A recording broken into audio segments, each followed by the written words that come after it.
स्वागत है आपका हमारे इस YouTube channel NMCC online solution में। दोस्तों फिर से मैं आपके लिए 10 ऐसे ऑब्जेक्टिव क्वेश्चन लेके आया हूं जो आपकी बिहार बोर्ड एग्जाम में पूछे जा सकते हैं। तो चलिए वीडियो शुरू करते हैं। इससे पहले कि आप हमारे चैनल पर नया तो हमारे चैनल NMCC ऑनलाइन सोल्यूशन को सब्सक्राइब कर ले ताकि हमारे चैनल से जुड़े और भी सारे वीडियो आप तक आसानी से पहुँच पाए। तो चलिए बढ़ते प्रश्न नंबर 1 की तरफ।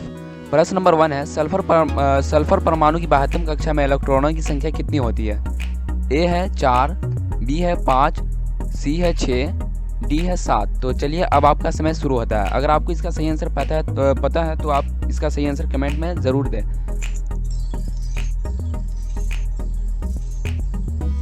तो चलिए अब आपका समय खत्म हो गया। इसका सही आंसर देखते हैं। इसका सही आंसर है सी 6। सल्फर परमाणु की 72 कक्षा में इलेक्ट्रॉन की संख्या 6 होती है।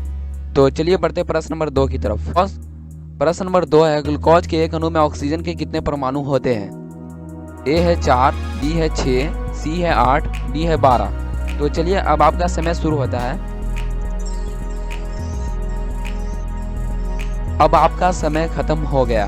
तो चलिए इसका सही आंसर देखते हैं। इसका सही आंसर है बी 6।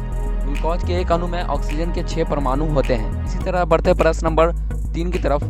प्रश्न नंबर 3 है नई कार्तीय चिन्ह परिपाटी के अनुसार दर्पण के सामने रखे गए बीम की बीम दूरी ली जाती है। ए धनात्मक, बी ऋणात्मक, सी कभी धनात्मक कभी ऋणात्मक, डी इनमें से कोई नहीं। तो चलिए अब आपका समय शुरू होता है।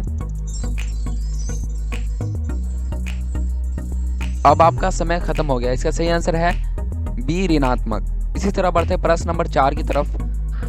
प्रश्न नंबर 4 है पीतरस कहाँ से स्रावित होता है? ए अग्नाशय से, बी यकृत से, सी छोटी आंत से, डी इनमें से कोई नहीं। तो चलिए अब आपका समय शुरू होता है।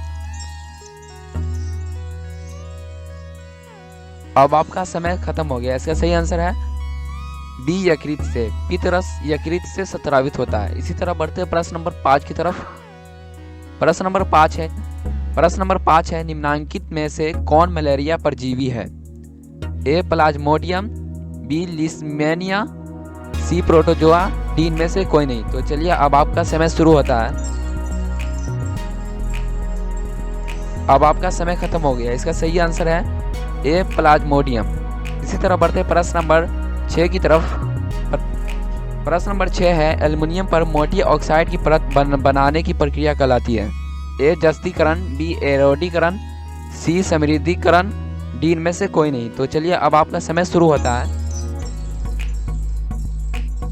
अब आपका समय खत्म हो गया। इसका सही आंसर है ए जस्तीकरण। इसी तरह बढ़ते प्रश्न नंबर 7 की तरफ। प्रश्न नंबर 7 है सामान्य नेत्र के लिए दूर बिंदु है।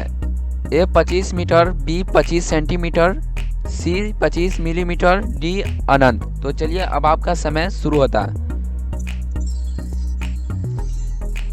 तो अब आपका समय खत्म हो गया। इसका सही आंसर है डी अनंत। समान नेत्र के लिए दूरबिंदु अनंत होता है। तो चलिए बढ़ते प्रश्न नंबर 8 की तरफ। प्रश्न नंबर 8 है कौन सी गैस वैश्विक ऊष्मा के लिए उत्तरदायी है?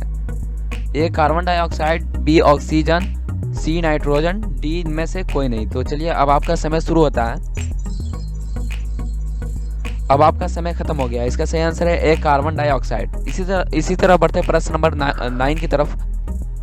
प्रश्न नंबर 9 है कौन सा अजैव निम्नीकरणीय कचरा है? ए टिश्यू पेपर, बी केले का छिलका, सी थर्माकोल, डी इनमें से सभी। तो अब आपका समय खत्म हो गया है। इसका सही आंसर है सी थर्माकोल। इसी तरह बढ़ते प्रश्न नंबर 10 की तरफ। प्रश्न नंबर 10 है निम्न में से किस लेंस की फोकस दूरी धनात्मक होती है?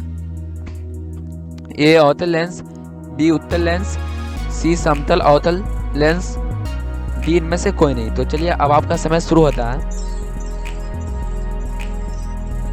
अब आपका समय खत्म हो गया। इसका सही आंसर है बी उत्तल लेंस। तो चलिए बस आज के लिए इतना ही। अगर यह वीडियो आपको अच्छा लगा तो इस वीडियो को लाइक करें और हमारे चैनल को सब्सक्राइब कर लें और इस वीडियो को ज़्यादा से ज़्यादा शेयर करें।